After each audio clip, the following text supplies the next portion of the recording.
વાદળી શિયાળ પંચતંત્ર મિત્રભેદની વાર્તા। મારી ચેનલમાં નવા છો તો મારી ચેનલને લાઈક કરો, શેર કરો, સબસ્ક્રાઇબ કરો, ધન્યવાદ। ચંદ્રાવ નામનો ભૂખ્યો શિયાળ ખોરાકની શોધમાં ભટકતો જંગલ પાસેના એક ગામમાં ગયો। જ્યારે કેટલાક કૂતરાઓએ તેને ગામની શેરીઓમાં રખડતા જોયો તો તેણે તેના પર હુમલો કર્યો। કોઈક રીતે ચંદ્રવ પોતાનો જીવ બચાવવા ત્યાંથી ભાગી ગયો અને એક ઘરમાં ઘૂસી ગયો। એ ઘર ધોબીનું હતું। ઘરના એક ખૂણામાં એક મોટું ડ્રમ રાખવામાં આવ્યું હતું। ચંદ્રવ તેમાં સંતાઈને બેઠો। તે આખી રાત ત્યાં છુપાયેલો રહ્યો। સવાર સુધીમાં કૂતરાઓ ત્યાંથી ચાલ્યા ગયા હતા। ચંદ્રાવ ડ્રમમાંથી બહાર આવ્યો અને જંગલ તરફ ગયો। તેને ખૂબ તરસ લાગી હતી।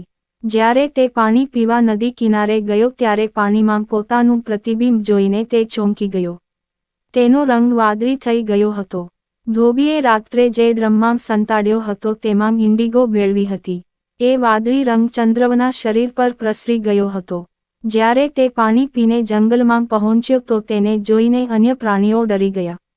તેણે ક્યારેય વાદળી રંગનું વિચિત્ર પ્રાણી જોયું ન હતું। તેઓ ડરીને ભાગવા લાગ્યા। જ્યારે ચંદ્રવે પ્રાણીઓને ગભરાયેલા જોયા તો તે ખૂબ જ ખુશ થયો। પ્રાણીઓને મૂર્ખ બનાવીને જંગલનો રાજા બનવાનો વિચાર તેના મનમાં ઉઠ્યો। તેણે દોડતા પ્રાણીઓને રોક્યા અને પોતાની પાસે બોલાવ્યા અને કહ્યું, મિત્રો, મારાથી ડરશો નહીં। હું ભગવાન બ્રહ્માનો દૂત છું। તેને મને તારી રક્ષા કરવા મોકલ્યો છે। આ જંગલમાં કોઈ રાજા નથી। હવેથી હું તમારો રાજા છું। હવે તમારી બધી સુરક્ષા કરવાની જવાબદારી મારી છે। તમે મારા શાસનમાં આનંદથી જીવો છો। બધા પ્રાણીઓએ તેની વાત માનીને તેને પોતાના રાજા તરીકે સ્વીકારી લીધો। તેણે સિંહને તેના મંત્રી તરીકે, દીપડાને તેના સેનાપતિ તરીકે અને વરુને તેના સંત્રી તરીકે નિયુક્ત કર્યા।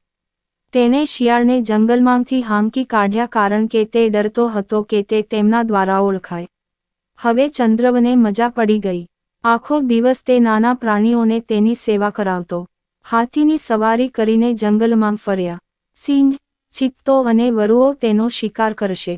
તે તેને ગાળીને ખાતો અને બાકીનું માંસ તેમને આપતો। દિવસો ખૂબ જ શાંતિથી પસાર થઈ રહ્યા હતા। પણ જૂઠ ક્યાં સુધી છુપાવી શકાય? સત્ય એક યા બીજા દિવસે બહાર આવવું જ રહ્યું। એક સવારે ચંદ્રવ જાગી ગયો અને તેના ગુફામાંથી બહાર આવ્યો। અચાનક તેને ક્યાંક દૂરથી શિયાળનો રડવાનો અવાજ સંભળાયો। ચંદ્રાવ આખરે શિયાળ હતો। તે ભૂલી ગયો કે તેણે અન્ય પ્રાણીઓની સામે બ્રહ્મા દ્વારા મોકલેલ સંદેશવાહક હોવાનો ઢોંગ કર્યો હતો અને તે પણ નશામાં ધૂત થઈ ગયો અને જે કંઈ થયું તે બૂમો પાડવા લાગ્યો। જ્યારે અન્ય પ્રાણીઓએ તેનો અવાજ સાંભળ્યો ત્યારે તેઓ સમજી ગયા કે તે ખરેખર એક શિયાળ હતો અને તેમને મૂર્ખ બનાવીને તેમનો રાજા બન્યો હતો। બધા તેને મારવા તેની પાછળ દોડ્યા। ચંદ્રવાએ ભાગવાનો પ્રયાસ કર્યો પરંતુ સિંહ અને દીપડાના પંજાથી બચી શક્યો નહીં અને તેનું મૃત્યુ થયું। બોધ 1. જે પોતાની જાતનો અસ્વીકાર કરે છે અને અજાણ્યાઓને અપનાવે છે તે વિનાશકારી છે। 2. જૂઠ લાંબુ ટકતું નથી। જ્યારે તે ખુલે છે ત્યારે વ્યક્તિએ તેના પરિણામો ભોગવવા પડે છે। પૂરી વાર્તા સાંભળવા માટે ધન્યવાદ।